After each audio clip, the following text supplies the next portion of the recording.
Beyond Words. By Matt Francis. A bell chimes above her as Katie pushes open the old wooden door that leads into Silo's Books and Curios. She had finally found the small, almost invisible, shop tucked in between a craft store to its right and a health food store to its left. It would have been easy to walk by had you not been expressly looking for it, as Katie had been. Ding, ding. Katie looks up at the sound, surprised to see not a brass shopkeeper's bell, but two silver bells that look as though they have just been cut from Santa's sleigh. The crystal clear ringing of the bells hangs in the stale air of the otherwise quiet shop long after she shuts the door and cautiously steps within. The lights are dim and the walls are covered from floor to ceiling with tall, rickety shelves. And every inch of every shelf is stuffed, corner to corner, with books. Old books, new books, soft and hardcover books, picture books, and old boring-looking books. Books, books, books, as far as the eye can see, more books than she has ever seen before. In Katie's house, where she lives with her mom and dad, all of her parents' books are kept in a very special glass case, and she is not, under any circumstance, to touch them.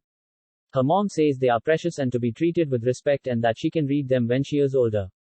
Her dad calls them expensive and not for little girls and their grubby, sticky hands. But these books aren't behind any glass. They are just sitting here, waiting to be held, to be touched, to be read. Katie looks around the shop suspiciously, curious that no one else seems to be here. After a moment, and moving very carefully, she makes her way to the bookshelf closest to her, raises her hand very slowly, and stretches her fingers towards the books. Fancy an adventure, do you? A voice says mysteriously from somewhere in the darkness behind her. Katie pulls her hand back and spins around, looking horrified as a tall, slender, and bearded man makes his way out of the shadows in the corner of the bookshop. He appears to be very old. I'm very sorry, Katie stammers, as she takes a step backwards, away from the tall man, whom she assumes as Silo, the name on the sign above the door. At least she hopes it is. She bumps into the shelf behind her, and an old, expensive-looking book tumbles from its home and lands heavily at her feet. I shouldn't have tried. She stops talking as she looks up at the old man and he stares back at her, and for a moment she considers running to the door. Just then the old man tilts his head back and laughs, loudly and heartily. There is something special about him, but Katie isn't sure what it is. Before she has a chance to say anything else, Silo takes 2 long strides towards her and bends down to pick up the book. He flips it over and inspects its cover as he stands back up straight. The Adventures of Tom Sawyer, eh? He asks, smiling again. Fancy a ride down the Mississippi, do you? He holds the old book out to Katie, but she doesn't take it. In fact, she is scared to be even close to it. I shouldn't, she says, looking up at the old man cautiously. It looks expensive. Peesh, Silo exclaims as he pushes the book into her hands. Books are for reading, young lady, not for coddling. I implore you, please, take a look. Before she can protest any further, he walks away towards the old cash register at the back of the shop, leaving her with the Twain Classic clutched tightly to her chest. When he reaches the counter, he turns around and looks back at her. Open it up, you may be surprised by what you see. He smiles slightly, and Katie sees a small twinkle in his eye before he bends over the counter and begins to scribble on some papers.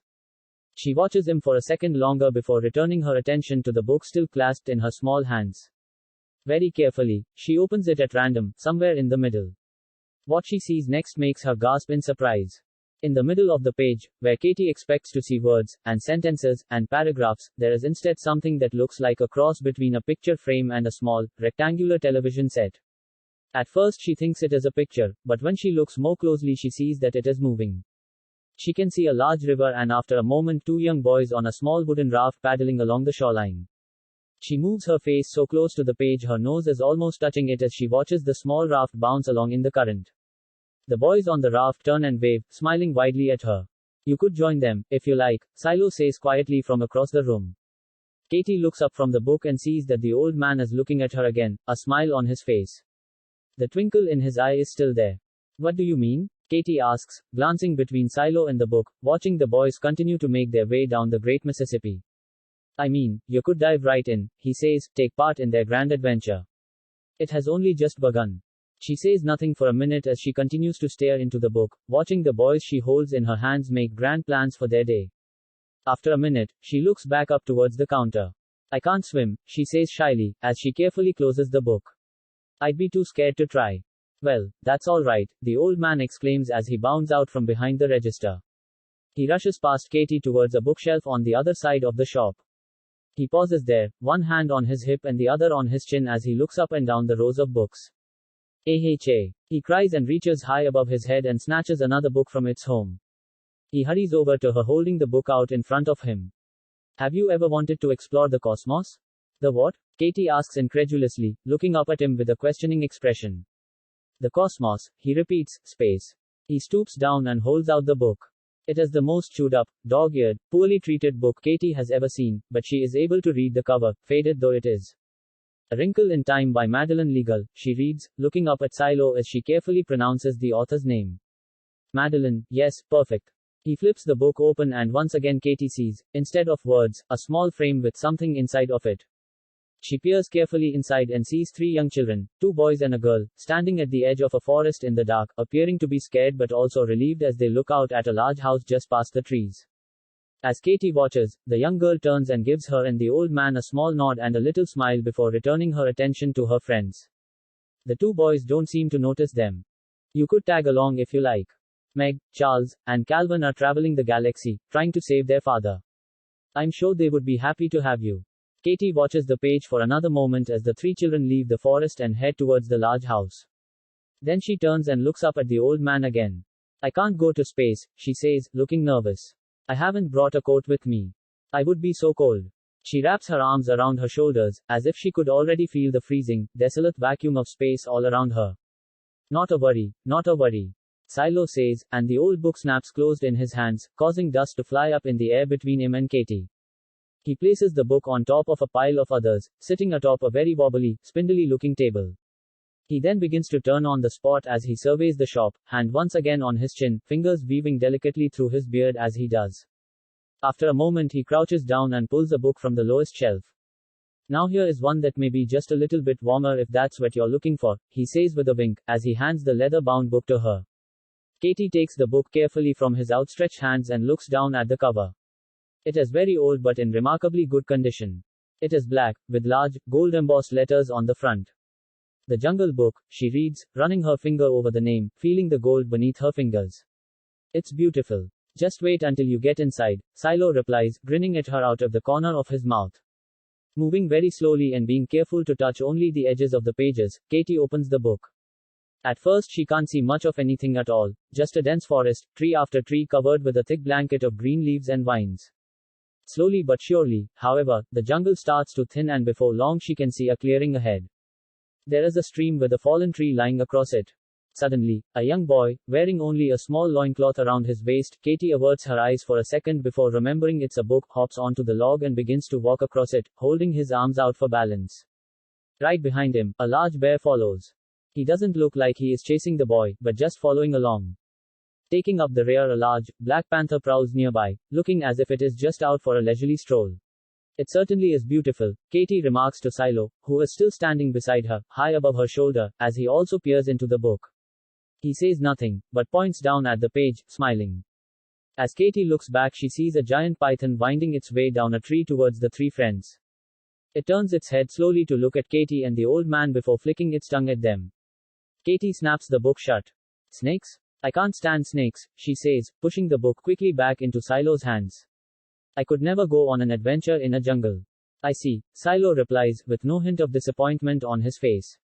He takes the book she has just thrust on him, carefully walks back to the shelf, and gently squeezes it into its home. Then he turns back to her and smiles once again. Then, my dear, the question is, what kind of adventure would you like to go on? Katie looks back at Silo for a minute, unsure of what to say. She gazes around the bookshop, books as far as her eyes can see. Adventures, mysteries, love and romance. They are all at her fingertips, but yet. I want to have my own adventure, she exclaims, thrusting her hands high above her head. My own adventure that takes me places that I never thought I could go, to see things I never thought I could see. Full of surprises and magic. She spins in a circle, but then suddenly stops and stares at Silo again before adding, but no snakes. Silo looks at her carefully, so carefully in fact it seems as though he is trying to look right through her. Sir, are you okay? Katie asks, sounding concerned, afraid that she has upset the old shopkeep, but just then Silo's magical grin returns as he spins on his heel and walks back to the wooden counter where his cash register sits. He ducks out of sight, and as Katie approaches the counter she can hear him rummaging behind it. Before she can say anything, he reappears, wearing the same magical smile upon his lined face. Well, I think I found it, he says, the twinkle in his eye shining brighter than ever. Found what? Katie asks, searching his face for an answer. She finds none, but Silo doesn't keep her waiting long. The perfect book for you, he replies, and from behind his back he reveals a small, white book. It looks neither old nor new. It's perfect. He places it close to his heart for a moment and then without another word holds it out for Katie to take. After a second's hesitation, she reaches up and slips it delicately from his fingers. She looks down at the small book and finds there is nothing on the cover. No picture or any writing adorns it. She flips it over and discovers that the back is just as blank as the front. Then, very slowly she opens the book to the middle. To her surprise, the page is completely empty. She flips from page to page and finds them all without a mark. It's completely empty, Katie says, trying not to sound disappointed. There's no adventure in here at all. Well, of course not, dear, Silo says, his face breaking into a wide smile as he gazes down at her, his long beard twitching with delight. He reaches into his breast pocket and pulls something out, but before Katie can see what it is, he stretches out his long arms and holds the mysterious object in front of her. It is a pure gold fountain pen, with her name engraved on its side. The name she had never told him. You haven't written it yet.